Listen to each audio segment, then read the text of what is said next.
दोस्तों, अंतरिक्ष को जानना हम मनुष्यों का काफ़ी बड़ा सपना रहा है।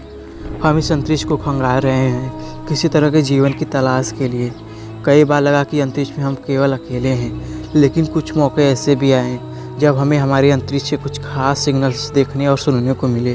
और आज के वीडियो में हम जानेंगे इसी तरह के सिग्नल्स के बारे में। ब्लैक होल की पहली इमेज को चाहे हमने साल 2019 में देखा हो, लेकिन सन 2003 में MIT के प्रोफेसर एडवन मॉर्गन ने चंद्रा एक्सरे ऑब्जर्वेटरी से एक ब्लैक होल के एक्सरा डेटा को ऑडियो सिग्नल्स में बदल दिया, जो कि हमारे ह्यूमंस ईयर्स की सुनने की लिमिट में था और ओरिजिनली कुछ मिलियन टाइम डीप का था। हमारे द्वारा यूनिवर्स में सुने गए सबसे डीपेस्ट नोट से थोड़ी सी ट्यूनिंग के बाद ये रहा ब्लैक होल के ओरिजिनल साउंड, जो काफ़ी भयानक है।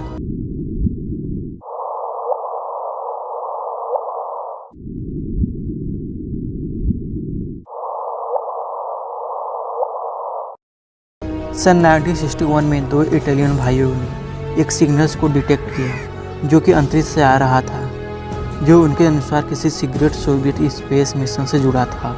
इस सिग्नल्स में हमें एक फीमेल कॉस्मोनॉट की आवाज़ सुनने को मिलती है, जो कि किसी मुसीबत में थी। शायद पृथ्वी के एटमॉस्फेयर में एंटर करते वक्त कुछ गलत हो गया हो, क्योंकि वह बार बार कह रही थी हॉट हॉट ऑक्सीजन ऑक्सीजन, जो शायद उसके स्पेस क्राफ्ट के जलने के कारण उसे महसूस हो रहा होगा। इस सिग्नल्स की खबर सुनते ही रूस ने बताया कि जो स्पेस क्राफ्ट एटमॉस्फेयर में जला है वह एक अनमैन्ड स्पेस क्राफ्ट था और उनके द्वारा किसी फीमेल कॉस्मोनॉट को अंतरिक्ष में किसी मिशन पर भेजा ही नहीं गया।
सन 2002 में कैसिनी स्पेसक्राफ्ट ने शनि ग्रह के पास से गुजरा और उसने शनि ग्रह के अरोरा को सुना, जो शनि ग्रह के काफ़ी स्ट्रॉन्ग मैग्नेटिक फील्ड से बनते हैं।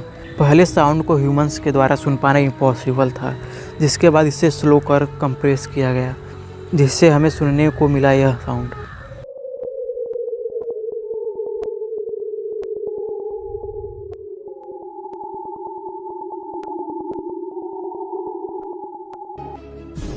लालिमर बर्स्ट।